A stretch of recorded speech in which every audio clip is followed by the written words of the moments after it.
Standing in the marble lobby of First National Bank of Riverside, I clutched the certified letter with trembling fingers, watching the words blur through my tears. Account balance, $247. 83, $750,000. Gone. Vanished into the black hole of my brother's delusions and my parents' betrayal. But that moment, devastating as it was, wasn't the end of my story. It was the beginning of the most brutal education in justice I'd ever receive. Before we jump back in, tell us where you're tuning in from, and if this story touches you, make sure you're subscribed, because tomorrow, I've saved something extra special for you. The autumn rain hammered against the tall windows of my downtown loft as I stared at the inheritance documents spread across my kitchen table like pieces of a shattered dream. 24 years old, and I'd just discovered that the financial security my grandmother Helen had promised me was nothing more than smoke and mirrors, carefully orchestrated by the people I trusted most. The trust fund that was supposed to launch my independent life had instead become the fuel for my family's greed, and I was about to learn just how far people will go to justify theft when it's wrapped in the guise of family loyalty. My phone buzzed against the wooden surface, displaying my mother Linda's name for the 15th time that evening.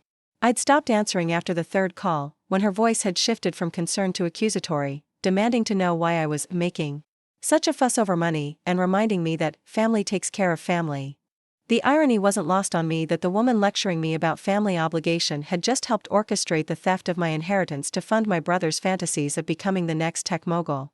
The story began 3 months earlier, on a crisp October morning when I'd walked into Peterson and Associates to discuss accessing my trust fund.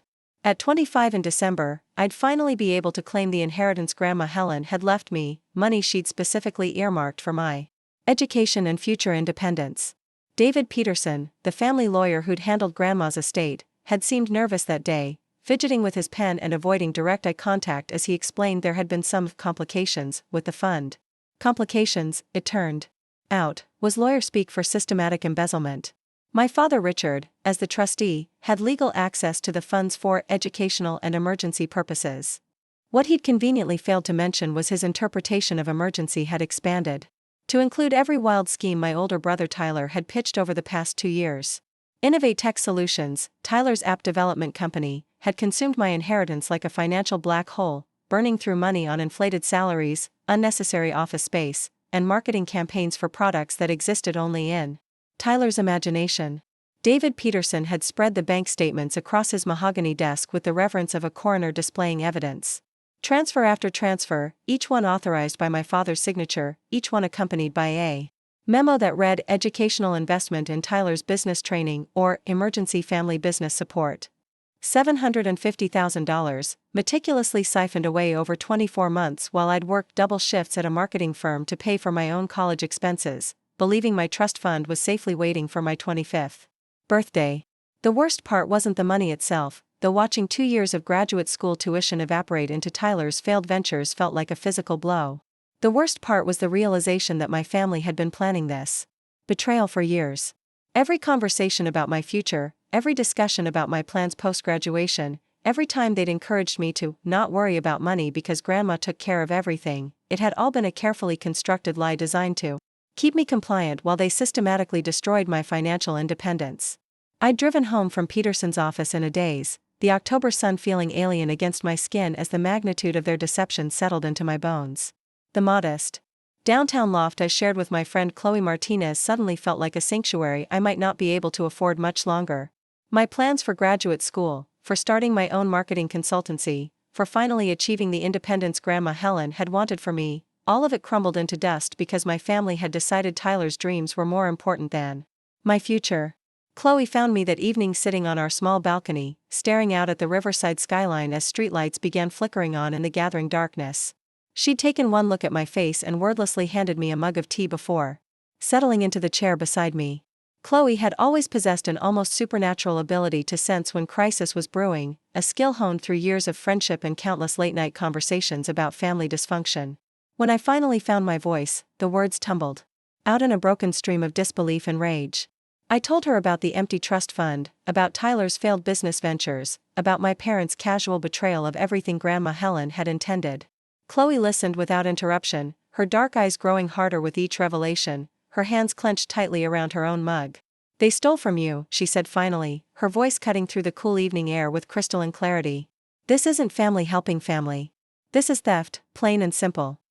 But even as the truth of her words resonated in my chest, I felt the familiar weight of guilt settling over my shoulders like a heavy blanket. These were my parents, after all. Tyler was my brother. Surely there had to be some misunderstanding. Some explanation that would make their actions less monstrous than they appeared. Family loyalty had been drilled into me since childhood, the sacred obligation to forgive and support and sacrifice for the people who shared my blood.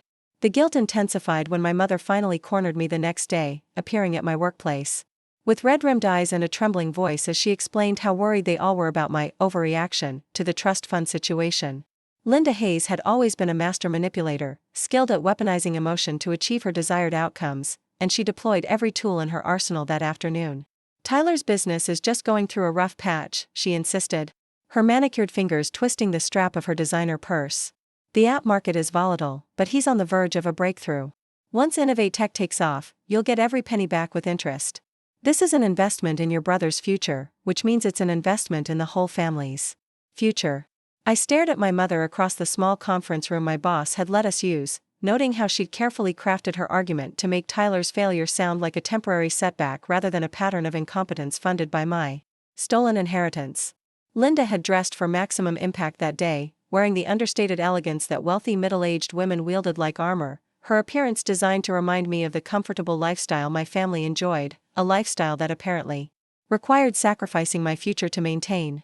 Besides, she continued, her voice taking on that familiar edge of maternal authority, Grandma Helen always said family comes first. She'd understand that sometimes we have to make difficult decisions for the greater good. You're young, Amanda. You have your whole life ahead of you to build wealth. Tyler needs this opportunity now, while the market is still developing. The casual way she invoked my grandmother's memory to justify their theft felt like a slap across my face. Grandma Helen had been the one person in my family who'd always believed in my potential, who'd encouraged my independence and celebrated my achievements without trying to diminish them in favor of Tyler's latest scheme. The idea that she would have approved of my parents stealing my inheritance to fund my brother's delusions was so fundamentally wrong it made my stomach churn with rage. But Linda wasn't finished. She leaned forward across the table, her eyes glistening with manufactured tears as she played her final card. Your father has been so stressed about all of this, Amanda. The doctor says his blood pressure is dangerously high. Tyler's been having panic attacks about the business. Do you really want to tear this family apart over money? Is your pride worth destroying the people who love you? I left that meeting feeling like I'd been turned inside out, my emotions scrambled and my resolve weakened by the familiar cocktail of guilt and obligation my mother had expertly administered. For 3 days, I found myself questioning everything, wondering if maybe I was being selfish, if maybe family loyalty did require this kind of sacrifice. Maybe Tyler's business really was on the verge of success. Maybe I was overreacting to what was essentially a family loan that would eventually be repaid with interest. Those doubts evaporated completely when I decided to investigate Innovate Tech solutions for myself. A few hours of internet research revealed the true scope of Tyler's incompetence and my parents' willful blindness to his failures. The company's website looked professional enough, filled with buzzwords about revolutionary communication platforms and disruptive social networking solutions, but a deeper dive into the business records told a very different story. Innovate Tech had burned through startup capital at an alarming rate, with most of the money going toward Tyler's inflated salary and luxury office space in downtown Portland. The company's only product, a social media app called Connect Sphere, had managed to attract fewer than 500 users in its first year of operation. Customer reviews were brutal, citing constant crashes, poor design, and features that simply didn't work as advertised. Even more damning was the discovery that Tyler had pivoted the company 3 times in 2 years, abandoning previous projects the moment they failed to gain traction. My inheritance hadn't funded one failed business, it had funded a series of abandoned ventures, each one promising to be the breakthrough that would revolutionize the tech industry, each one crashing and burning before pivoting to the next inevitable disaster. The final piece of evidence came from Tyler himself, delivered with characteristic arrogance during a family dinner I'd reluctantly attended. He'd spent the entire evening pontificating about his latest business strategy, explaining how Connect Sphere was about to explode into the mainstream market because he'd finally figured out the secret to viral growth. His confidence was absolute, his conviction unshakable, and his complete lack of awareness about his repeated failures was almost breathtaking in its scope. The thing about entrepreneurship, Tyler had announced over dessert, gesturing expansively with his wine glass, is that most people don't have the vision to see past temporary setbacks. They get discouraged by early failures instead of recognizing them as stepping stones to inevitable success. That's what separates real entrepreneurs from wannabes, the ability to persist through adversity and maintain faith in your vision. I'd sat there listening to him reframe 2 years of spectacular failure as evidence of his entrepreneurial resilience, watching my parents nod approvingly at his delusions, and finally understood the full magnitude of what I was dealing with. This wasn't a family going through a difficult period. This wasn't a temporary setback that would resolve itself with patience and understanding. This was a systematic pattern of enabling and exploitation that had been years in the making, and I was the latest victim in a long line of people who'd been sacrificed to maintain Tyler's fantasy of eventual success. That night, after returning to my loft, I made the decision that would change everything. I called David Peterson and scheduled an emergency appointment to discuss my legal options. If my family wanted to play games with my inheritance, if they thought they could steal from me and then gaslight me into accepting their theft as family loyalty, they were about to learn that I'd inherited more than just money from Grandma Helen. I'd inherited her backbone. The next morning dawned gray and drizzly, typical Pacific Northwest weather that matched my grim determination as I prepared for war. I'd spent the night researching trust law, reading about fiduciary duty and the legal obligations of trustees. What I discovered filled me with a cold rage that burned steadier and hotter than any emotional outburst could have achieved. My father had violated his legal obligations as trustee in multiple ways. Using trust funds for purposes outside the specified parameters was a breach of fiduciary duty. Failing to maintain detailed records of expenditures was another violation. Most importantly, using trust money to benefit Tyler rather than me directly contradicted the explicit terms of Grandma Helen's will, which had been crystal clear about the funds being designated for my education and independence. But knowledge of their legal violations wasn't enough. I needed strategy. David Peterson had seemed genuinely remorseful about the situation when I'd first learned about the missing money, and I hoped his guilt would translate into aggressive legal action on my behalf. If my family thought they could steal my inheritance and face no consequences, they were about to receive a very expensive education in the difference between moral bankruptcy and legal liability. As I walked through the rain toward Peterson's office, I thought about Grandma Helen and the conversations we'd had about independence and self-reliance during the years before her death. She'd worked her entire life to build the wealth she'd eventually left to me, starting with nothing and building a successful catering business through decades of determination and sacrifice. The money in that trust fund represented more than just financial security. It represented her belief in my potential and her investment in my future freedom. My family had stolen that legacy and perverted it into fuel for Tyler's delusions. They'd taken Grandma Helen's love for me and twisted it into an ATM for their favorite child's fantasies. But they'd made one crucial mistake in their calculations. They'd underestimated just how much of my grandmother's strength I'd inherited along with her money. Preparing and narrating this story took us a lot of time, so if you are enjoying it, subscribe to our channel, it means a lot to us. Now back to the story. Standing outside Peterson's office building, rain dripping from my jacket onto the sidewalk, I felt something shift inside my chest. The guilt and doubt that had been eating at me for days suddenly crystallized into something harder and more focused. My family had made their choice when they decided to steal from me.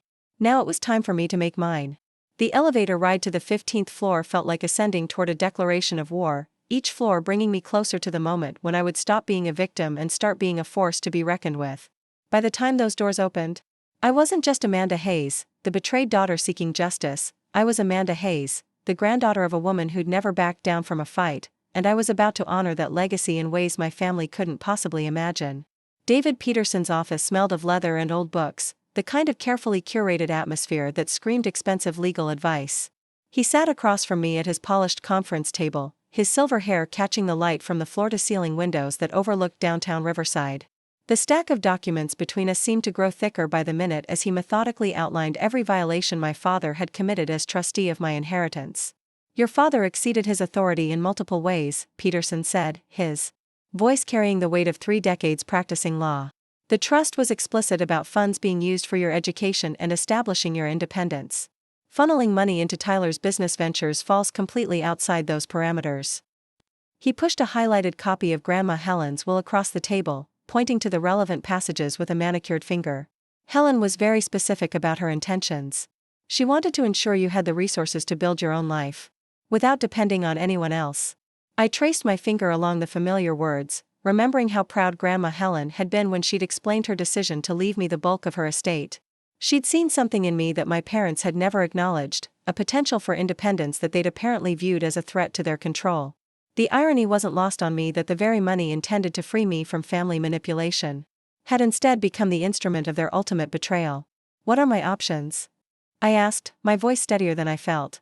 The past week had been a masterclass in emotional whiplash, swinging between rage and guilt, determination and doubt. But sitting in Peterson's office, surrounded by law books and legal precedent, I felt something settling in my chest like concrete hardening into an unbreakable foundation. Peterson leaned back in his chair, steepling his fingers as he considered the question. We have several avenues of attack. Civil litigation for breach of fiduciary duty is the most obvious route. Your father violated his legal obligations as trustee, and the damages are clearly quantifiable. We can also pursue criminal charges for embezzlement, though that would require cooperation from the district attorney's office. The word embezzlement hung in the air like a physical presence, transforming my family's betrayal from a personal wound into a criminal act. I'd been thinking of their actions in terms of family dysfunction, as a moral failing that could be addressed through confrontation and boundary setting. But Peterson was right, this wasn't family drama, it was theft, plain and simple. There's another option, Peterson continued, his eyes taking on a calculating gleam that reminded me why he'd built such a successful practice. Your parents used trust funds to prop up Tyler's business, but they also used their own assets as collateral for business loans. If Innovate Tech fails completely, which seems inevitable given the financial records I've reviewed, your parents could find themselves personally liable for significant debts. He pulled another document from the stack, this one showing the mortgage and loan agreements my parents had signed to keep Tyler's delusions afloat. They'd leveraged their Pine Creek house, their vacation cabin, even their retirement accounts to fund additional rounds of investment in Innovate Tech. In their desperation to avoid admitting Tyler's failures, they'd mortgaged their entire financial future on the fantasy that his next pivot would finally achieve the success that had eluded him for 2 years. If we move quickly, Peterson said, we can position ourselves to recover your inheritance through asset seizure when those loans come due. Your parents essentially used stolen money to secure debts they can't possibly repay. When Innovate Tech collapses, and it will collapse, we can foreclose on everything they've pledged as collateral. The scope of what he was suggesting gradually dawned on me. This wasn't just about recovering my stolen inheritance, this was about systematically dismantling my family's financial foundation the same way they'd dismantled mine. They'd stolen my future to fund Tyler's fantasies, and now their own greed and desperation had given me the tools to destroy theirs in return. How long do we have? I asked, surprised by how calm my voice sounded. 3 weeks ago, the thought of taking legal action against my family would have sent me into a spiral of guilt and anxiety. Now, it felt like the only rational response to their systematic betrayal. Tyler's business burns through cash at an unsustainable rate, Peterson replied, consulting a financial analysis his staff had prepared. Based on their current expenditures and income, I'd estimate Innovate Tech has maybe 6 months before complete collapse. Your parents' loan payments are structured to coincide with projected business profits that will never materialize. We're looking at a cascading financial failure that will leave them completely vulnerable. I stared out the window at the gray October sky, watching rain streak down the glass like tears I no longer had the energy to cry. My family had made their choice when they decided Tyler's dreams were more important than my future. They'd gambled everything on his success, and now they were about to learn what happened when those bets came due. I want to proceed with everything, I said finally. Civil litigation, criminal charges if possible, and positioning for asset recovery. They stole from me, and I want it all back, with interest. Peterson nodded approvingly, already reaching for his phone to begin the process. I'll file the civil suit first thing Monday morning. The criminal complaint will take longer to develop, but we have enough evidence to make a strong case. As for the asset recovery, I'll start researching the terms of their loan agreements to identify the optimal timing for our move. Walking out of Peterson's office that afternoon, I felt like a different person than the one who'd walked in. The naive young woman who'd believed in family loyalty and the possibility of working things out through honest conversation was gone, replaced by someone harder and more calculating. My family had created this version of me through their betrayal, and they were about to discover what their greed had unleashed. The rain had stopped while I was inside, leaving the downtown streets glistening under the weak autumn sun. I walked slowly back toward my loft, my mind already racing ahead to the conversations I'd need to have and the preparations I'd need to make. Chloe would be home from her job at the environmental nonprofit where she worked, probably cooking dinner and wondering how my meeting with Peterson had gone. I found her exactly where I'd expected, standing at our small stove stirring something that smelled like heaven and looked like the kind of comfort food that could heal wounded souls. She took one look at my face and set down her wooden spoon, giving me her complete attention in the way that had made her such an invaluable friend over the years. "How bad is it?" she asked, though something in her expression suggested she already knew the answer wouldn't be what most people would consider bad news. "It's war," I said simply, sinking into one of our mismatched kitchen chairs. "Peterson says we can get everything back and then some.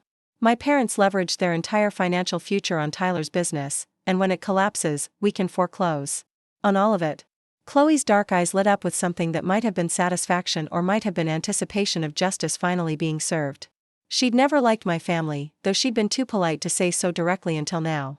"Good," she said, returning to her stirring with perhaps more vigor than the recipe required. "They made their bed when they decided to steal from you. Now they get to lie in it." That evening, as we shared Chloe's amazing chicken and rice dish, I found myself thinking about the conversation I'd need to have with my parents.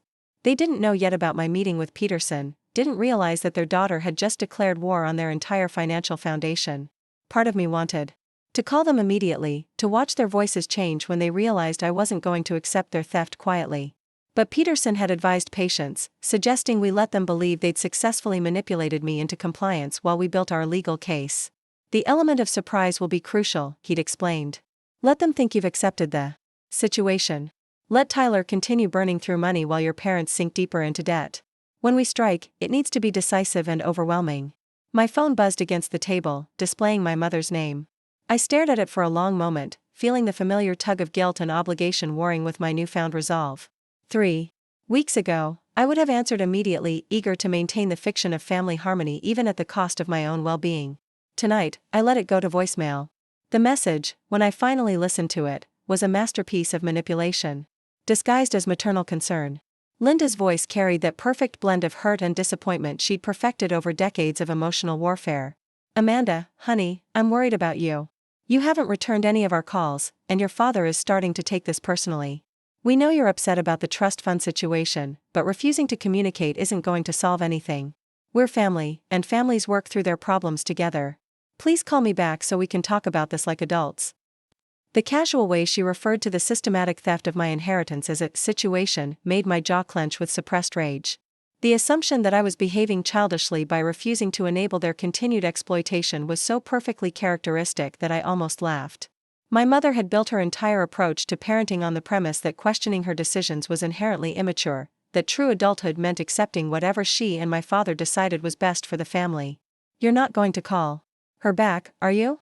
Chloe asked, watching my face as I processed the voicemail. "Not yet," I replied, deleting the message with more satisfaction than such a small action should have provided. "Let her worry. Let them all worry. They're about to learn what happens when you mistake kindness for weakness." The next few days passed in a blur of legal preparation and emotional detachment. Peterson's office became my second home as we meticulously documented every violation of trust law my father had committed.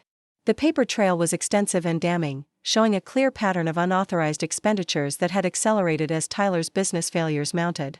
Each transfer had been justified with increasingly creative interpretations of educational expenses, as if watching my inheritance disappear into my brother's incompetence was somehow advancing my business education. Meanwhile, Tyler continued his public relations campaign for Innovate Tech, posting LinkedIn updates about exciting developments and strategic partnerships that existed only in his imagination. His latest announcement claimed that ConnectSphere had been selected for a prestigious startup accelerator program, though a quick Google search revealed that the program didn't exist and the supposed selection committee was comprised entirely of Tyler's college friends. The disconnect between Tyler's public confidence and the financial reality of his business was so complete that I wondered if he actually believed his own propaganda. Perhaps years of family enabling had created a kind of psychological bubble, where failure could be reframed as strategic pivoting and rejection could be interpreted as the market not being ready for his vision. Whatever the psychological mechanism, it was about to collide very hard with the unforgiving reality of bankruptcy court.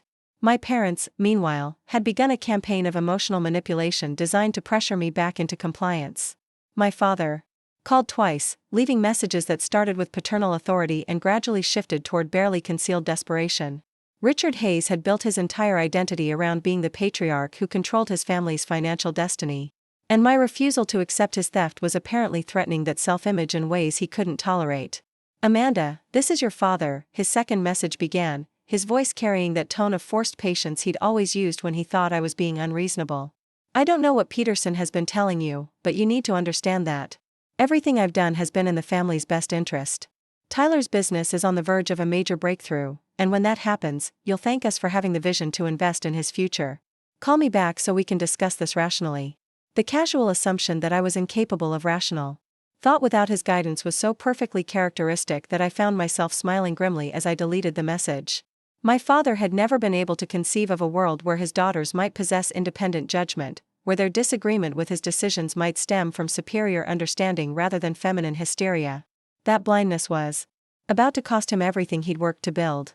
By Friday of that week, Peterson was ready to file the civil suit.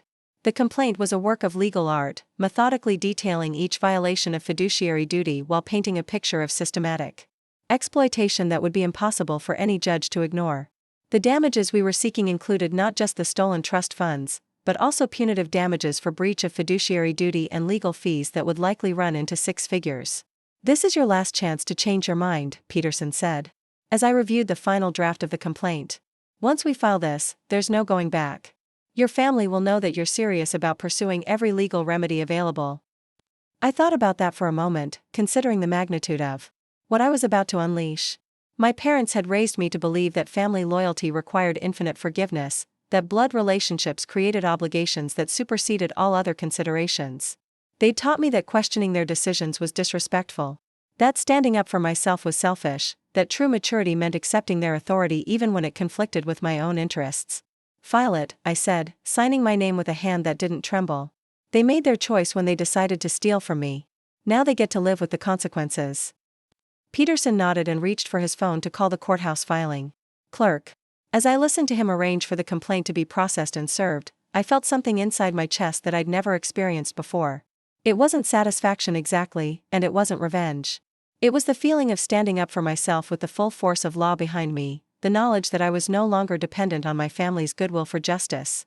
Walking home that afternoon, I realized that my grandmother's gift had been more valuable than even she had intended. The money itself was important, certainly, but the real inheritance was the lesson that independence was worth fighting for, that self-respect couldn't be negotiated away for the sake of family harmony. Helen Hayes had built her wealth through decades of refusing to accept other people's limitations on her potential, and now I was finally learning to apply that same principle to my own life. By Monday morning, my parents would know that their compliant daughter was gone, replaced by someone who understood the difference between family loyalty and family exploitation. They'd stolen my inheritance to fund Tyler's delusions, but in doing so, they'd awakened something in me that would ultimately cost them far more than they'd ever imagined possible. The game was about to begin, and for the first time in my life, I held all the cards. The silence that followed the lawsuit being served was deafening in its completeness. For 3 days, my phone remained eerily quiet, devoid of the usual barrage of calls and messages that had become routine since the trust fund discovery. I knew the process server had delivered the legal documents to my parents' Pine Creek home on Monday afternoon, had watched from across the street as my father signed for the envelope with shaking hands. Yet somehow, the absence of immediate retaliation felt more ominous than any angry confrontation would have. Chloe found me Thursday morning standing at our kitchen window, coffee growing cold in my hands as I stared out at the gray November sky. The first real storm of the season was building over the Cascade Mountains, promising the kind of relentless rain that would wash the last stubborn leaves from the maples lining our street. There was something fitting about the approaching tempest, as if nature itself was preparing for the chaos about to engulf my family. "They're planning something," I said without turning around. "This silence isn't acceptance. It's strategy." Chloe wrapped her hands around her own mug, the ceramic making a soft clink as she set it on the counter. "Your mom was always good at playing the long game. Remember when you wanted to study abroad junior year? She didn't forbid it outright. She just quietly sabotaged every application until you missed all the deadlines." The memory surfaced with uncomfortable clarity. Linda Hayes had perfected the art of indirect control, never issuing ultimatums that could be directly challenged, instead creating circumstances that made rebellion seem impossible or impractical. She'd probably spent the past 3 days consulting with lawyers, researching my vulnerabilities, and crafting a response designed to make me question everything I thought I knew about the situation. My phone finally broke its silence just after noon, buzzing against the counter with an incoming call from an unknown number. I almost didn't answer, assuming it was another telemarketer or political campaign, but something about the timing felt significant. The voice that greeted me was warm and familiar, belonging to Mrs. Dorothy Chen, the elderly neighbor who'd lived next door to my parents for over 20 years. "Amanda, dear, I hope you don't mind me calling," she began, her voice carrying that particular combination of concern and curiosity that characterized small-town gossip disguised as neighborly care. "I wanted to check on you after hearing about all the troubles your family is going through." The innocent phrasing didn't fool me for a second. Mrs. Chen had undoubtedly been recruited by my mother to gather intelligence, to assess my emotional state and report back on my likely next moves. Linda had always been skilled at mobilizing her social network when direct confrontation proved ineffective, turning concerned friends and neighbors into unwitting allies in her campaigns of emotional manipulation. "I'm doing well, Mrs. Chen," I replied carefully, settling into one of our kitchen chairs as I prepared for what would undoubtedly be a masterclass in subtle interrogation. "Thank you for asking." "Oh, I'm so glad to hear that," she continued, though something in her tone suggested my response wasn't what she'd been hoping for. "Your mother has been so worried about you, you know. She mentioned that there's been some kind of misunderstanding about your grandmother's inheritance. Such a shame when families have money troubles." The way she framed the theft of my trust fund as a misunderstanding was so perfectly crafted that I had to admire my mother's propaganda skills even as they infuriated me. Linda had managed to present herself as the concerned parent trying to navigate a difficult family situation, while casting me as the unreasonable daughter causing unnecessary drama over financial technicalities. "There's no misunderstanding," I said, my voice remaining steady despite the anger building in my chest. "My parents stole $750,000 from my inheritance to fund my brother's failed business ventures. I've filed a lawsuit to recover the money, and I intend to pursue every legal remedy available." The silence that followed my statement stretched long enough that I wondered if the call had been disconnected. When Mrs. Chen finally spoke again, her voice had lost its grandmotherly warmth and taken on the sharp edge of someone whose expectations had been thoroughly disrupted. "Amanda, surely you don't mean that," she said, though uncertainty had crept into her tone. "Your parents have always been such devoted family people. There must be some explanation that would make this all make sense." "The explanation is that they're thieves," I replied, surprised by how liberating it felt to speak the truth so bluntly. "They violated their legal obligations as trustees and used my inheritance to prop up Tyler's incompetence. That's not a family misunderstanding. That's embezzlement." After ending the call with Mrs. Chen, I realized that my mother's opening gambit had just been neutralized. Linda had clearly hoped that community pressure would force me back into compliance, that the shame of airing family business in public would make me withdraw the lawsuit in favor of a private resolution that would inevitably favor Tyler's interests over mine. Instead, she'd given me the opportunity to control the narrative, to present my side of the story before her version could take root in the local gossip network. The next phase of their counterattack came Friday afternoon, delivered with the kind of dramatic flair that Tyler had always favored over substance. He appeared at my workplace unannounced, somehow talking his way past building security with the same charm that had convinced investors to fund his doomed ventures. I looked up from my computer to find him standing in the doorway of my cubicle, wearing an expensive suit that had undoubtedly been purchased with my stolen inheritance money. "We need to talk," he said without preamble, his voice carrying that familiar blend of arrogance and injured righteousness that had characterized his personality since childhood. "This lawsuit is getting out of hand, and you're about to destroy everything our family has worked to build." I saved the marketing report I'd been working on and turned to face my brother fully, noting how his usual confidence seemed slightly strained around the edges. Tyler had always possessed an almost supernatural ability to believe his own propaganda, to reframe failure as strategic repositioning and criticism as evidence of other people's inability to recognize his genius. But standing in my office with a lawsuit hanging over his head, some of that self-assurance had begun to crack. "I'm not destroying anything," I replied calmly. "I'm recovering what was stolen from me. If that destroys something your family built, maybe you should have thought about that before you decided to fund your delusions with my inheritance." Tyler's jaw tightened at the word delusions, his hands clenching into fists at his sides. He'd never been able to tolerate direct challenges to his self-image, had always responded to criticism with escalating aggression until the other person backed down or walked away. But I wasn't the same sister who'd spent years avoiding confrontation to maintain family peace. The lawsuit had changed something fundamental about our dynamic, shifting the balance of power in ways that clearly made him uncomfortable. "Innovate tech is not a delusion," he said, his voice rising enough that several of my coworkers glanced over with obvious curiosity. "We're developing revolutionary technology that's going to transform social media as we know it. The fact that you can't see the vision doesn't mean it's not real." The fact that you've burned through $750,000 without generating any meaningful revenue suggests otherwise, I replied, keeping my voice level despite the satisfaction I felt at watching his facade crumble. Your app has fewer than 500 active users after 18 months in the market. Your company has pivoted 3 times because none of your products work. You're not a visionary, Tyler. You're a con artist who's been enabled by parents too proud to admit their golden boy is a failure. The words hit him like physical blows, each statement causing him to flinch as if I'd struck him across the face. Tyler had built his entire identity around the belief that he was destined for entrepreneurial greatness, that his lack of success was merely a temporary setback before his inevitable breakthrough. Having his sister articulate the mathematical reality of his failures with such clinical precision was apparently more devastating than any emotional argument could have been. You don't understand the pressures I'm under, he said, his voice dropping to a pleading whisper that would have tugged at my heartstrings 6 months ago. The app market is incredibly competitive. It takes time to build the kind of user base that attracts serious investment. If you would just give us 6 more months, I know we can turn things around. With what money? I asked, pulling up the financial reports Peterson had compiled on my computer screen. According to these documents, Innovate Tech burns through roughly $40,000 a month in operating expenses. Your current assets wouldn't last 6 weeks, let alone 6 months.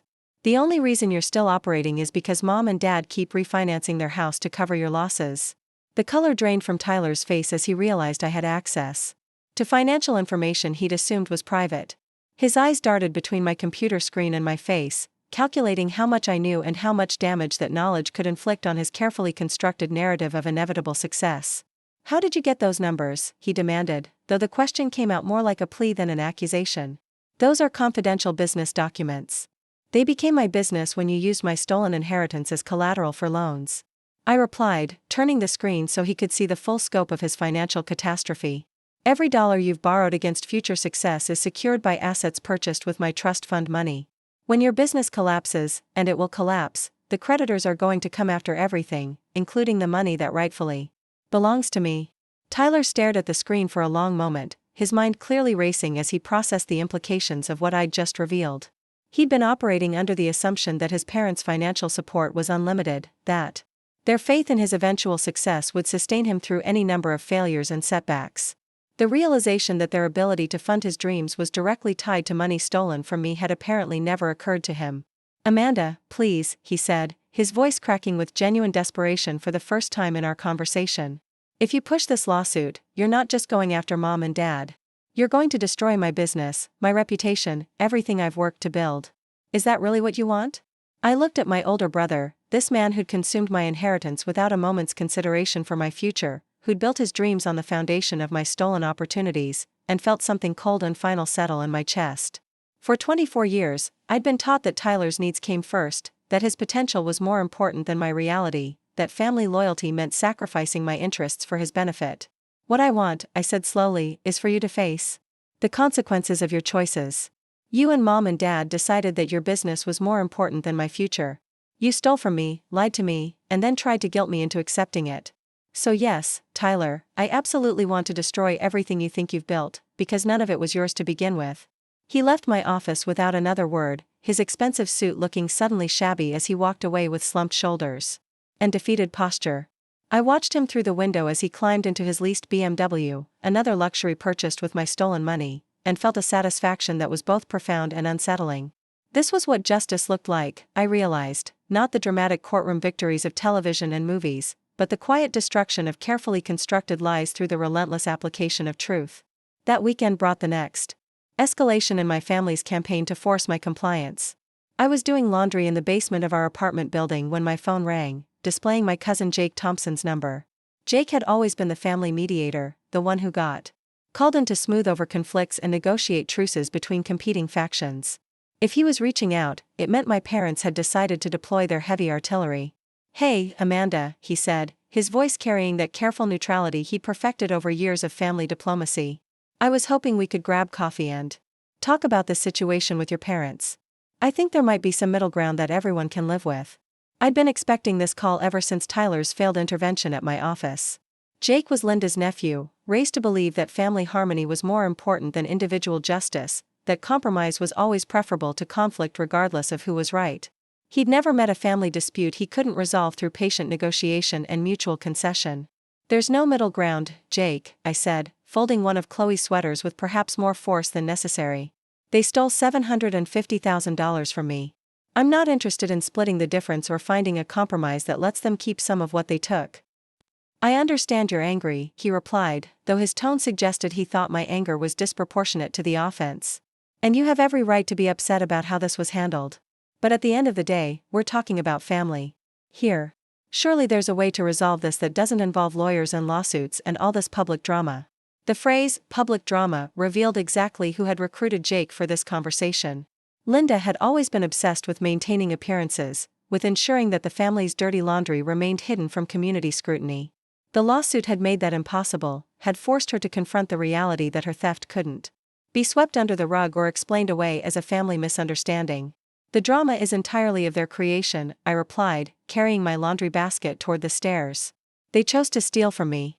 They chose to fund Tyler's failures with my inheritance. They chose to lie about it for 2 years while I worked double shifts to pay for school. I'm not creating drama by seeking legal remedies for their crimes." "Amanda, come on," Jake said, his carefully maintained neutrality beginning to slip. "You know your parents would never intentionally hurt you. Tyler's business has had some setbacks, sure, but that doesn't mean it was wrong to invest in family. Sometimes you have to take risks to help the people you love succeed." "They didn't invest their money, Jake," I said, my voice hard with suppressed fury. "They invested mine. Without my permission. Without my knowledge. While lying to my face about where my inheritance had gone. That's not taking risks to help family succeed. That's theft, plain and simple." The conversation continued for another 10 minutes, with Jake deploying every argument in the family mediator's playbook. He appealed to my sense of loyalty, reminded me of childhood memories when Tyler had been protective and caring, suggested that my parents' actions came from a place of love rather than malice. Each argument felt like a familiar weight trying to settle on my shoulders, the same emotional manipulation that had controlled my behavior for decades. But something had changed in me since filing the lawsuit. The guilt and obligation that had once made such arguments irresistible now felt foreign and artificial, like emotional armor that no longer fit properly. I'd spent too many hours with Peterson reviewing the evidence of systematic exploitation to be swayed by appeals to family sentiment. The numbers didn't lie, even when everyone around me was trying to rewrite history. "I'm not changing my mind, Jake," I said finally, unlocking the door to my apartment. "They made their choice when they decided to steal from me. Now they get to live with the consequences." After hanging up, I found Chloe in the kitchen preparing what looked like enough food to feed a small army. She glanced up as I entered, took one look at my face, and wordlessly poured me a glass of the wine she'd been using for cooking. Sometimes the most profound friendships were built on the ability to provide exactly what someone needed without being asked. "Family intervention?" she asked, returning to her chopping with the focused intensity she brought to everything she cared about. "Cousin Jake, playing the role of reasonable mediator," I replied, taking a sip of wine that tasted like warmth and understanding. "He thinks there should be some middle ground that lets everyone save face while my parents keep most of my stolen money." Chloe's knife paused mid-chop, her dark eyes flashing with something that might have been anger or might have been protective instinct. "The middle ground between theft and justice isn't compromise. It's enabling. They don't get to steal from you and then negotiate how much they get to keep." Sitting at our kitchen table, watching my best friend prepare dinner while rain drummed against the windows, I realized how profoundly my perspective had shifted over the past month. The family that had once defined my identity now felt like a collection of strangers wearing familiar faces, people who'd spent years exploiting my love and loyalty while convincing me that their needs should always come before my own. But Chloe represented something different, something healthier. She'd never asked me to sacrifice my interests for her benefit, never demanded that I prove my love through self-destructive compliance. Our friendship was built on mutual respect and genuine care, the kind of relationship I was beginning to understand my family had never actually offered despite their constant rhetoric about loyalty and obligation. "Peterson thinks Tyler's business will collapse completely within the next few months," I said, swirling the wine in my glass as I processed the implications. "When that happens, my parents will be personally liable for all the loans they secured with stolen trust fund money. We'll be able to foreclose on everything they own." "Good," Chloe said without hesitation, her voice carrying a satisfaction that matched my own. "They gambled your future on Tyler's delusions. They should have to pay for that choice with their own security." By Sunday evening, the family pressure campaign had escalated to its final phase. My mother called just as I was settling in to watch a movie, her voice carrying the kind of trembling emotion that had once been guaranteed to make me abandon my own position in favor of maintaining family peace. Linda Hayes had always been a master of emotional manipulation, skilled at deploying tears and vulnerability with surgical precision to achieve her desired outcomes. "Amanda, honey, please tell me you'll reconsider this lawsuit," she began, her words punctuated by what sounded like genuine sobs. "Your father hasn't been sleeping. The stress is affecting his health. Tyler is having panic attacks about losing his business. We're a family, sweetheart. We should be able to work through this without destroying each other." The familiar guilt tried to reassert itself, whispering that maybe I was being too harsh, that maybe family harmony was worth more than financial justice. But I'd spent too many hours reviewing bank statements and loan documents to be swayed by emotional appeals. The evidence was clear, mathematical, undeniable. They'd stolen from me, systematically and deliberately, while convincing me that family loyalty required accepting their betrayal. "You should have thought about family harmony before you decided to steal my inheritance," I replied, my voice steady despite the emotional turmoil her tears were designed to create. "You should have considered the stress on our relationships before you spent 2 years lying to my face about where my trust fund had gone." "We didn't steal anything," Linda protested, though the conviction in her voice seemed forced. "We made an investment decision that we believed would benefit the entire family. Tyler's business is going to succeed, Amanda. When it does, you'll get back every penny plus interest. This lawsuit is just going to prevent that success from happening." "Tyler's business has been failing for 2 years," I said, pulling up the financial reports on my laptop so I could cite specific numbers. "He's burned through $750,000 of my money while generating less than $20,000 in revenue. His app has fewer users today than it had 6 months ago. There is no success coming, Mom. There's only bankruptcy and foreclosure and the complete destruction of everything you mortgaged to fund his delusions." The silence that followed was longer and more profound than any that had come before. I could hear Linda breathing on the other end of the line, could almost sense her mind racing as she processed the mathematical reality of Tyler's situation. For 2 years, she'd been able to maintain faith in his eventual success because the alternative was too catastrophic to contemplate. But confronted with specific numbers and documented failures, even her capacity for denial had limits. "Amanda," she said finally, her voice small and defeated, "if you push this lawsuit, you're going to destroy us. Everything your father and I have worked for our entire lives, our house, our retirement, our security. Is your anger really worth that much destruction?" "My anger has nothing to do with it," I replied, feeling something cold and final crystallize in my chest. "This is about justice. You stole from me, and now you're going to pay the price. You made that choice when you decided Tyler's dreams were more important than my future." After hanging up, I sat in the growing darkness of my living room, listening to the rain against the windows and feeling the weight of what I'd just committed to doing. My family would be destroyed by this lawsuit, would lose everything they'd built over decades of careful financial planning. Their comfortable retirement would evaporate, their social status would crumble, their carefully constructed image of success would be revealed as a facade built on stolen money. But they'd made their choice when they decided to sacrifice my future for Tyler's fantasies. They'd gambled everything on his success, and now the bill was coming due. Tomorrow, Peterson would begin the process of asset discovery that would lead inevitably to foreclosure and financial ruin. My family had taught me that blood creates obligations, but they'd forgotten that justice creates consequences. They were about to learn the difference. The first domino fell on a Tuesday morning in December when Innovateca's largest creditor filed for immediate collection on outstanding debts. I was reviewing quarterly marketing reports when Peterson called with the news, his voice carrying the satisfaction of a chess master watching his strategy unfold exactly as planned. Tyler's company had defaulted on a $60,000 equipment loan, triggering acceleration clauses in 3 other business agreements that suddenly made the entire debt structure due immediately. "The creditors are moving faster than I anticipated," Peterson explained over the phone. "Tyler's been juggling payments for months, robbing Peter to pay Paul, but the house of cards is finally collapsing. I estimate he has maybe 2 weeks before complete financial implosion." I closed the spreadsheet on my computer screen and swiveled my chair to face the window overlooking downtown Riverside. The December sky was the color of steel, pregnant with snow that would transform the familiar landscape into something alien and beautiful. There was something poetic about the timing, the way Tyler's artificial empire was crumbling just as winter prepared to strip everything down to its essential elements.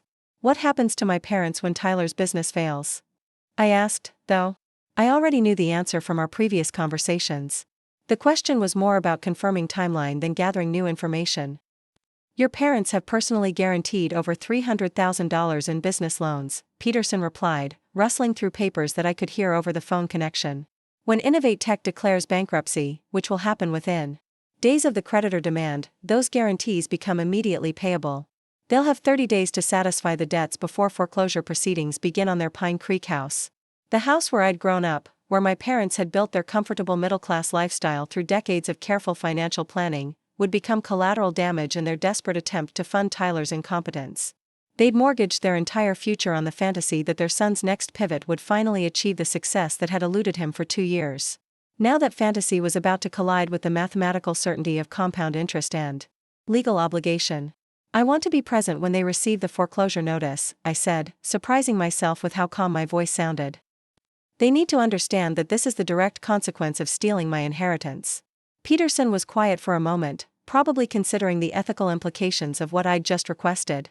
As my attorney, he was obligated to pursue my interests aggressively, but having me present during my parents' moment of maximum financial humiliation might cross some unspoken line of professional conduct. That could be arranged, he said finally. Though I should warn you that foreclosure proceedings can be emotionally devastating for families. Are you prepared to watch your parents lose everything they've worked to build? I thought about that question as I stared out at the steel-gray sky, considering the weight of what I was about to witness. 3 months ago, the thought of my parents facing financial ruin would have sent me into a spiral of guilt and self-recrimination. I would have convinced myself that family loyalty required forgiveness, that my inheritance was less important than maintaining the fiction of family harmony. But 3 months ago, I hadn't known the full scope of their betrayal. I hadn't understood that they'd spent 2 years systematically lying to my face while draining my trust fund to prop up Tyler's delusions.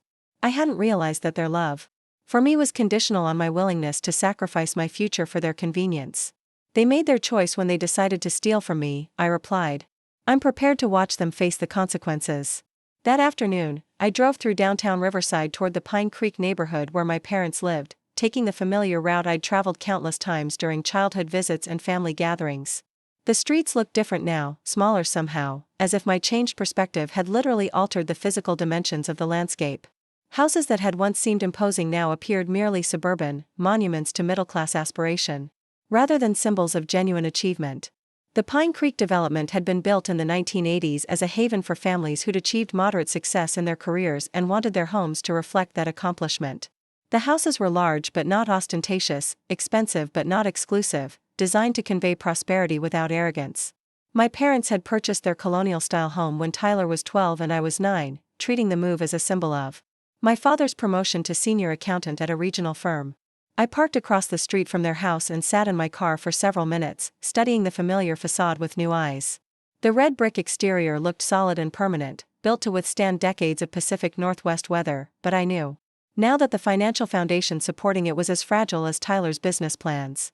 My parents had leveraged this house, along with their vacation cabin and retirement accounts, to secure loans that would never be repaid. The building might survive the coming storm, but their ownership of it would not.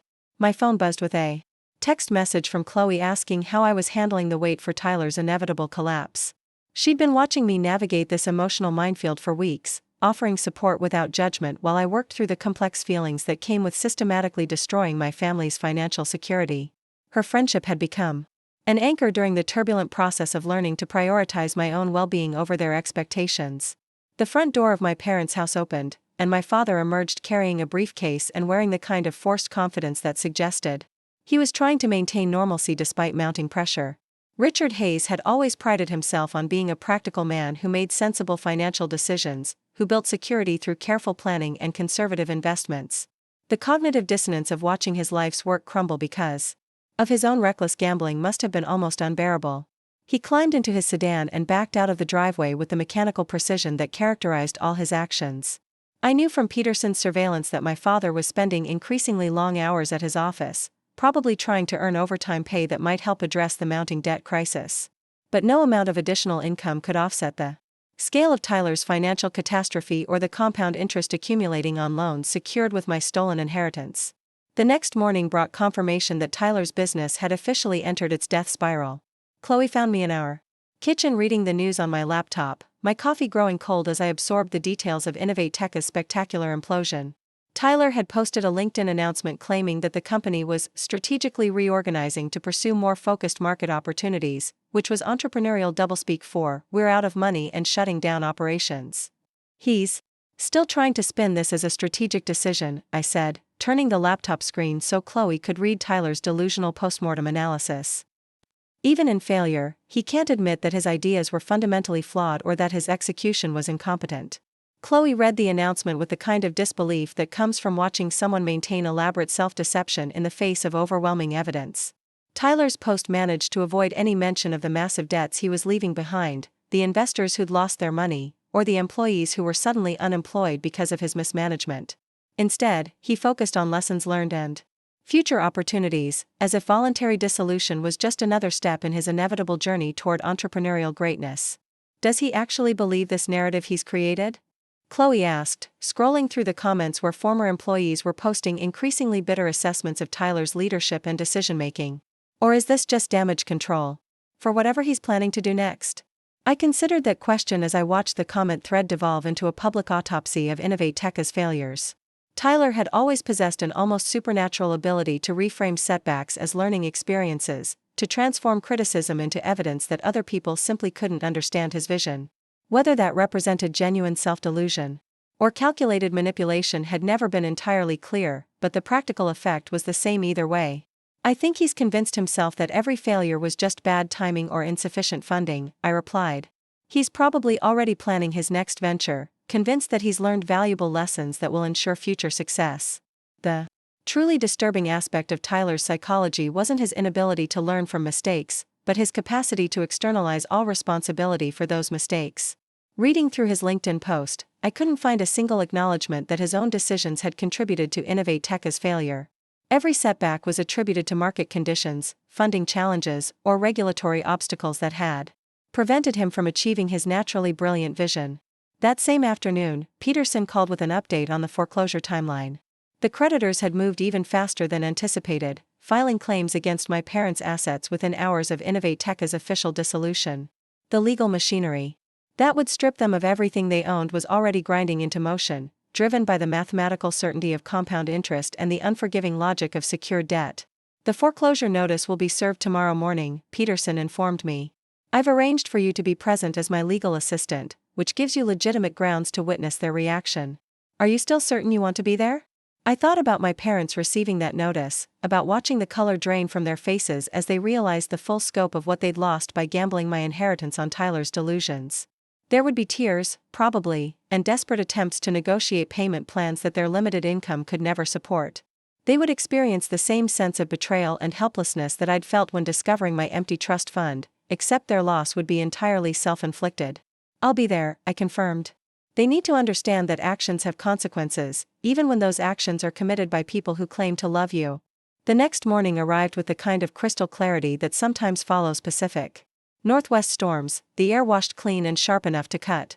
I met Peterson at his office at 8:30, reviewing the foreclosure documents one final time before driving to my parents' house for what would undoubtedly be the most emotionally charged confrontation of my life.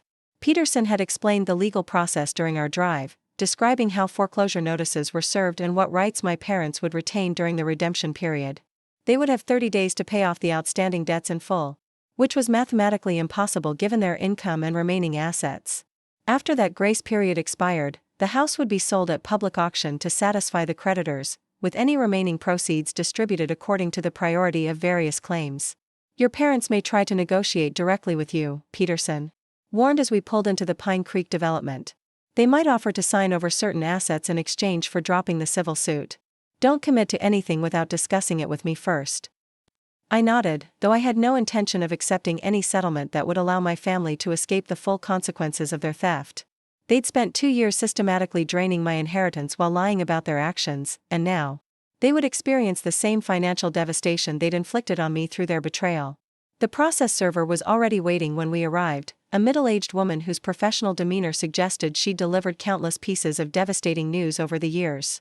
She carried a manila envelope that contained the legal documents that would officially begin the destruction of my parents' financial security, the paperwork that would transform their comfortable middle-class existence into a desperate struggle for basic survival.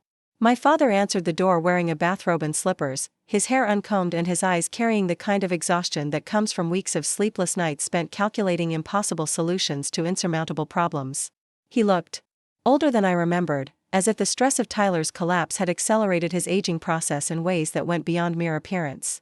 Richard Hayes, the process server asked, consulting her clipboard with bureaucratic efficiency.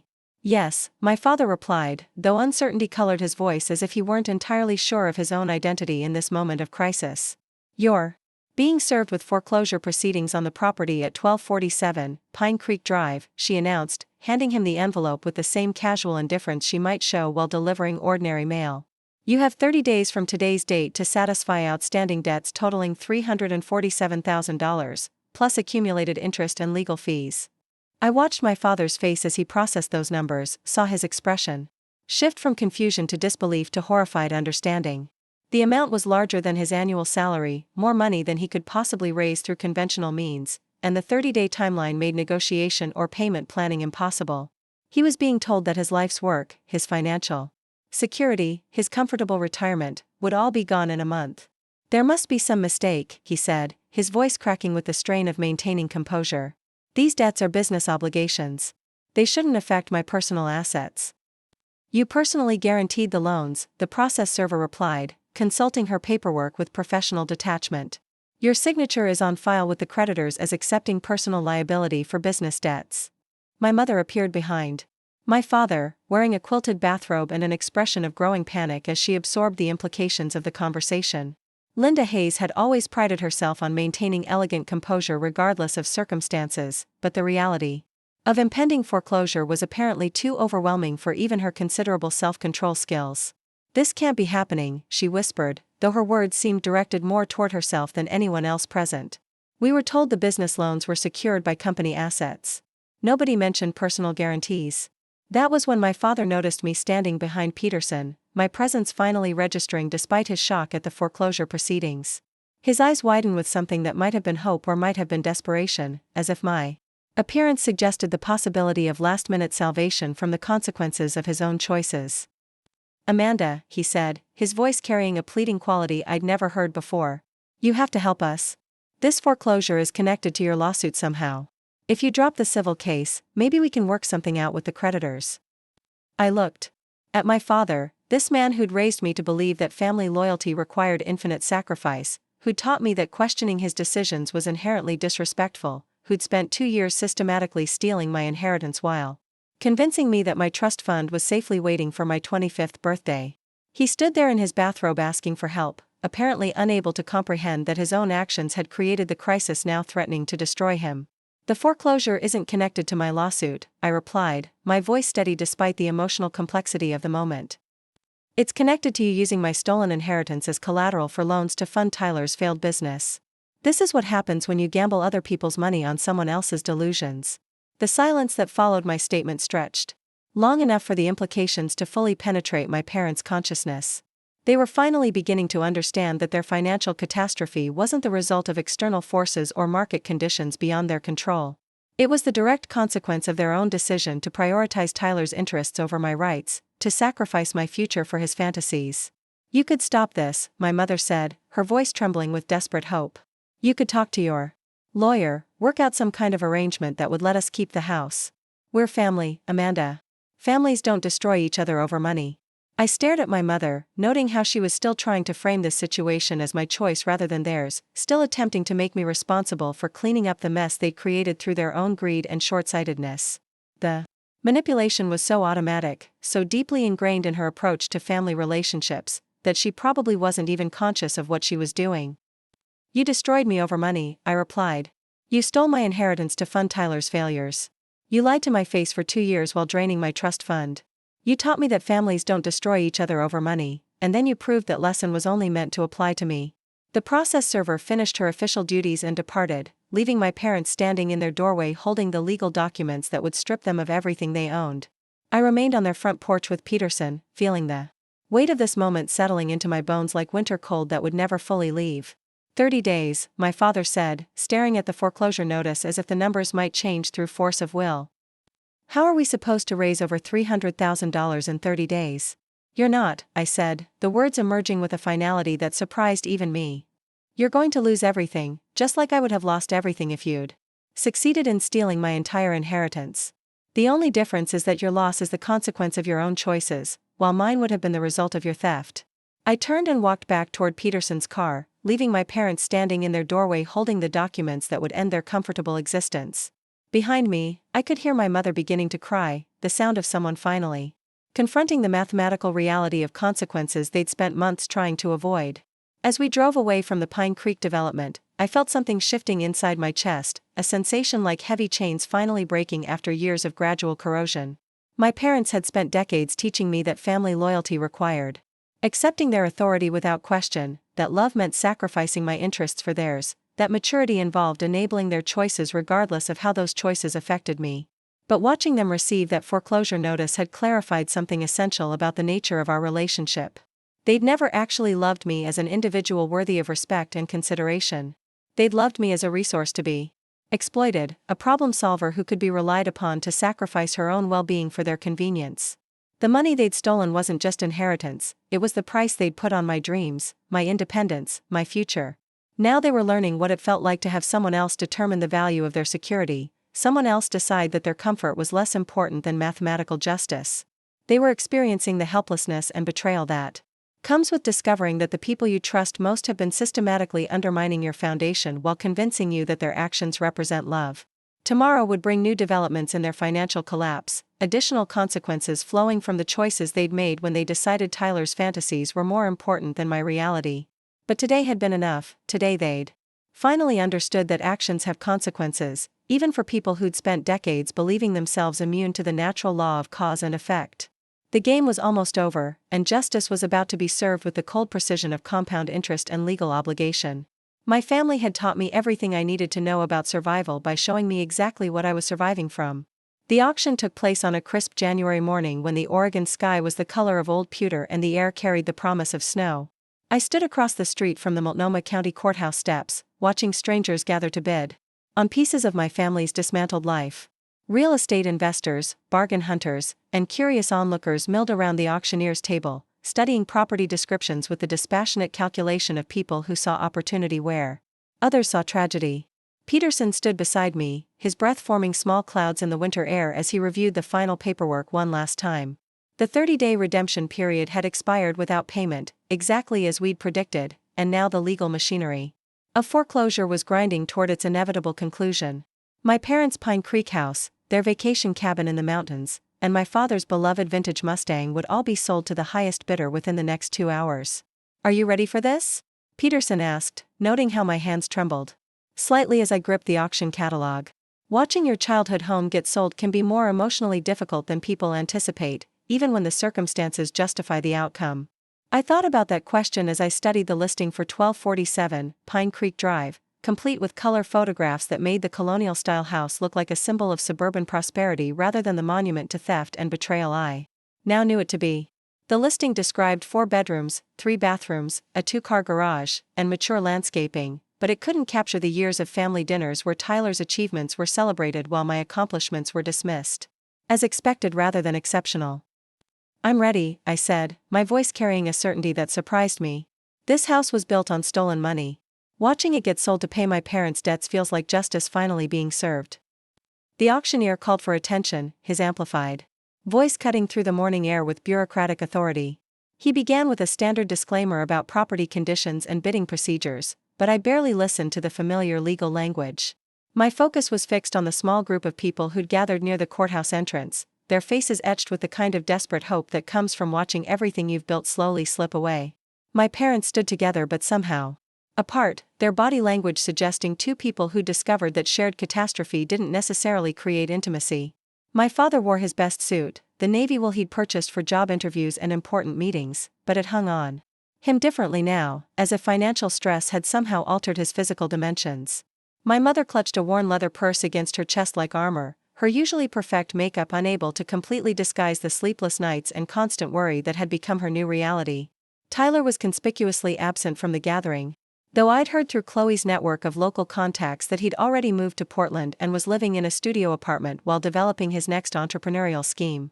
His parents' financial destruction apparently hadn't dampened his confidence in his eventual success, hadn't forced him to confront the mathematical reality that his dreams were built on other people's sacrifices. He'd moved on to new ventures and fresh victims while leaving my parents to face the consequences of funding his delusions.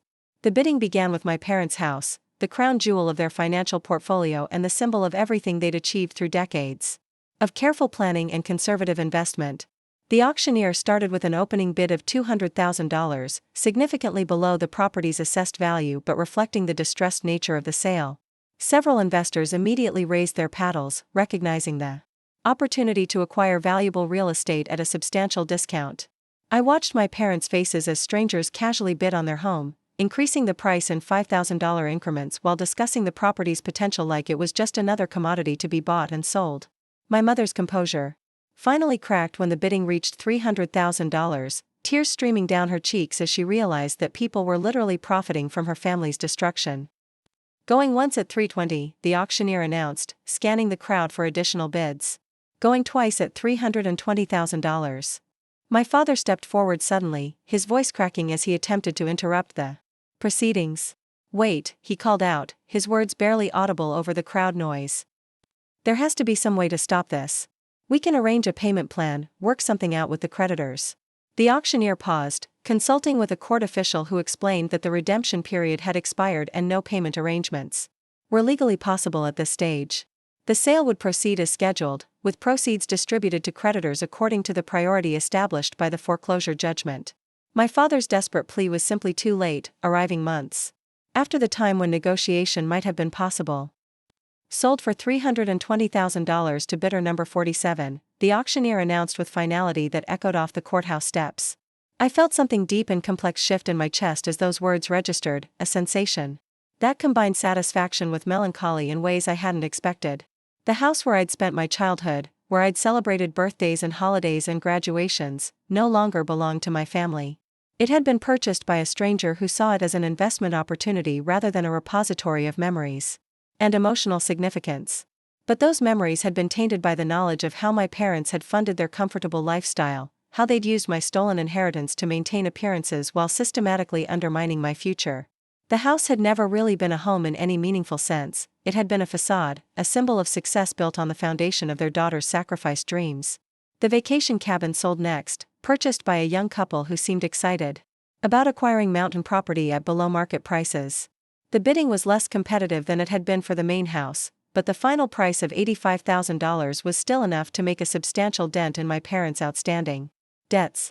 I watched my mother clutch my father's arm as their weekend retreat, the place where they'd planned to spend their retirement years, disappeared into someone else's ownership. My father's vintage Mustang generated more enthusiasm than I'd anticipated, with several classic car enthusiasts driving up the bidding to nearly $15,000. The buyer was a teenager whose parents had apparently given him a budget for his first restoration project, and he examined the car with the kind of reverence that suggested he understood its emotional value even if he couldn't comprehend the circumstances that had made it available for purchase. As the auction concluded, I calculated the total proceeds and compared them to the outstanding debt obligations Peterson had detailed in his financial analysis. The 3 sales would generate approximately $420,000. Which was enough to satisfy the primary creditors but would leave my parents with no assets and no apparent means of rebuilding their financial foundation. They were 62 and 59 years old respectively, too young for full Social Security benefits but too old to easily restart their careers at the income levels they'd previously enjoyed. My father's accounting skills might secure him part-time employment, but the kind of senior-level positions that had funded their comfortable lifestyle were typically reserved for people without bankruptcy in their recent history. I approached them as the crowd began to disperse, Peterson following a few steps behind me with the caution of someone who understood that family confrontations could become unpredictable even under the best circumstances. My parents looked smaller. Somehow, diminished by the public nature of their financial humiliation and the reality that strangers had just purchased everything they'd worked to build. "Amanda," my mother said, her voice barely above a whisper, "please tell me there's something we can still work out. Some way to fix this before it gets any worse." I looked at my mother, noting how desperation had stripped away the careful composure she'd maintained throughout my childhood. Linda Hayes had always prided herself on managing appearances, on ensuring that family problems remained private matters that didn't reflect poorly on her social standing. But financial catastrophe had a way of making privacy impossible, of forcing personal failures into public view where they couldn't be minimized or explained away. There's nothing to work out, I replied, my voice steady despite the complexity of emotions churning in my chest. You stole my inheritance to fund Tyler's failures. You gambled everything on his success and lost. These are the consequences of your choices. My father stepped forward, his eyes carrying a pleading quality that reminded me uncomfortably of the little girl I'd once been, desperately seeking his approval and validation. Amanda, we're your parents. Whatever mistakes we made, surely that counts for something. Surely family means more than money. The irony of that statement was so profound that I actually laughed, a sound that came out harder and more bitter than I'd intended. Family means more than money, I repeated. That's exactly what you should have remembered before you decided to steal $750,000 from your daughter's inheritance. I pulled out the envelope Peterson had prepared, containing documents that would complete the legal resolution of our family's financial entanglement. The papers inside represented the final settlement of claims related to my stolen trust fund, the mathematical conclusion to 2 years of systematic theft and betrayal. Your debt to me has been satisfied through the asset liquidation, I explained, handing my father the envelope. The proceeds from today's auction cover the principal amount of my stolen inheritance, plus interest and legal fees. We're even now, at least in financial terms. My father opened the envelope with trembling hands, scanning the settlement documents with the trained eye of someone who'd spent decades working with financial paperwork. His face went through several expressions as he processed the implications of what he was reading, the realization that his daughter had not only recovered her stolen inheritance but had also systematically dismantled his entire financial foundation in the process. You foreclosed on everything we owned, he said, his voice carrying disbelief that suggested he'd somehow expected mercy despite his own lack of consideration for my financial well-being. You destroyed our lives to recover money that was going to come back to you anyway when Tyler's business succeeded. Tyler's business failed, I replied. Just like his previous businesses failed. Just like every business he's ever attempted has failed. You bankrupted yourselves funding his delusions, and now you're experiencing the same financial devastation you tried to inflict on me. My mother pulled a tissue from her purse, dabbing at her eyes with movements that seemed automatic rather than consciously controlled. We never meant to hurt you, she said, though the words sounded hollow even to her own ears. We thought Tyler's success would benefit the whole family. We thought you'd understand once the business took off. You thought wrong, I said, feeling something final and irreversible settle in my chest like concrete hardening around steel reinforcement.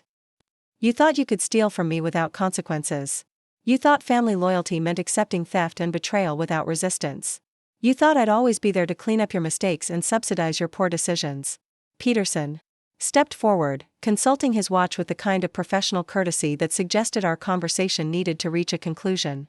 The auction was over, the legal proceedings were complete, and continuing this family drama on courthouse steps served no productive purpose for anyone involved.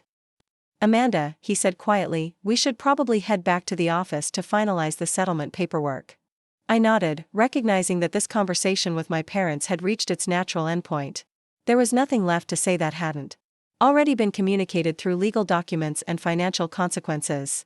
They'd stolen from me, I'd recovered what was mine, and now we were all free to move forward with whatever relationships, if any, we chose to maintain. This is goodbye, I told my parents, the words emerging with a finality that surprised even me. Not because I'm angry, but because you've proven that your love for me is conditional on my willingness to sacrifice my well-being for your convenience. I'm no longer willing to pay that price. I turned and walked toward Peterson's car, leaving my parents standing on the courthouse steps with their settlement documents and their financial ruin. Behind me, I could hear my mother calling my name, her voice carrying the desperate quality of someone who'd finally realized that certain choices create consequences that can't be negotiated away or explained into insignificance. But I didn't turn around. I'd spent 24 years turning around, compromising my interests for their comfort, accepting their authority even when it conflicted with my own judgment. Today, for the first time in my life, I kept walking toward my own future instead of back toward their expectations. The drive back to Peterson's office passed in comfortable silence, both of us processing the magnitude of what had just concluded. My family's financial empire had been dismantled with surgical precision, my stolen inheritance had been recovered with interest, and the people who'd taught me that blood creates unbreakable obligations had learned that actions create mathematical consequences regardless of family relationships. How do you feel? Peterson asked as we pulled into his office parking garage. This kind of family litigation can create complex emotions even when the outcome is exactly what you wanted. I considered that question as I gathered my purse and the auction catalog that documented my parents' financial destruction. How did I feel? Satisfied that justice had been served? Sad about the permanent destruction of family relationships? Relieved that the long ordeal was finally over? I feel free, I said finally, recognizing the truth of that statement as soon as the words left my mouth. For the first time in my life, I feel completely free. That evening, I sat in my downtown loft watching snow begin to fall over Riverside, the fat flakes transforming the familiar cityscape into something clean and new. Chloe had opened a bottle of wine to mark the occasion, though neither of us was entirely sure whether we were celebrating or mourning the day's events. "Do you think you'll ever speak to them again?" Chloe asked, curling up in the chair opposite mine with her wine glass and a thoughtful expression. I thought about that possibility as I watched the snow accumulate on our fire escape, covering the metal grating with pristine white that would eventually be disturbed by footprints and city grime. My parents would rebuild their lives somehow, probably downsizing to a small apartment and working part-time jobs that would provide basic security without the comfortable affluence they'd previously enjoyed. Tyler would continue his entrepreneurial pursuits, convinced that his next venture would finally achieve the success that had eluded him for years. He'd probably never fully comprehend how his business failures had destroyed his parents' financial security, never accept responsibility for the cascade of consequences that had flowed from his incompetence and their enablement. Maybe someday, I said, though the words felt more like social courtesy than genuine possibility. But only if they can accept that our relationship has fundamentally changed. I'm not their safety net anymore. I'm not responsible for fixing their mistakes or subsidizing their poor decisions. The snow continued falling throughout the evening, blanketing the city in silence that felt both peaceful and final. I'd recovered my stolen inheritance and learned valuable lessons about the difference between family loyalty and family exploitation. My parents had faced the consequences of their choices and discovered that blood relationships don't create immunity from the natural laws of cause and effect. But more importantly, I discovered something about myself that would serve me well in future relationships and life decisions. I'd learned that self-respect couldn't be negotiated away for the sake of maintaining harmony with people who didn't actually respect me. I'd learned that love without consideration was just another form of exploitation, regardless of how it was dressed up in the language of family obligation. The trust fund my grandmother had left me was more than just money, it was a lesson in independence and self-determination that had taken me 24 years to fully understand. Helen Hayes had worked her entire life to build the wealth she'd eventually left to me, and she'd structured that inheritance specifically to ensure my freedom from dependence on people who might not have my best interests at heart. My parents had perverted that gift into an instrument of control, using my stolen inheritance to fund their favorite child's fantasies while teaching me that questioning their authority was inherently selfish. But their theft had ultimately backfired, forcing me to develop the strength and independence my grandmother had always hoped I'd possess. Sitting in my quiet apartment as snow transformed the city outside my windows, I felt something settling in my chest that I'd never experienced before. It wasn't happiness exactly, and it wasn't satisfaction in any simple sense. It was the profound peace that comes from finally understanding your own worth, from recognizing that you deserve relationships built on mutual respect rather than one-sided sacrifice.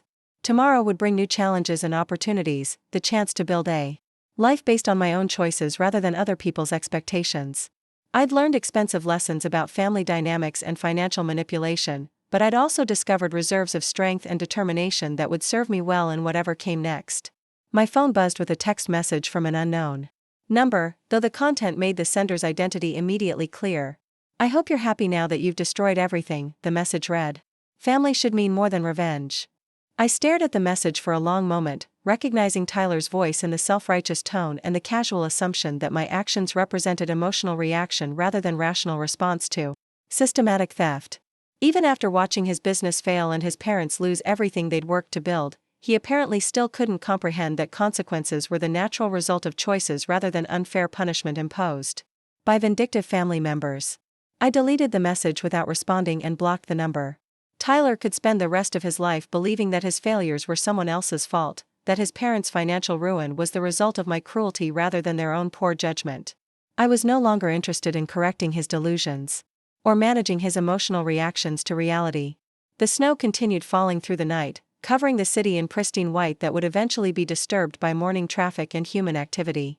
But for now, everything looked clean and new, as if the world itself was offering the possibility of fresh starts and second chances to anyone brave enough to walk away from situations that no longer served their highest good.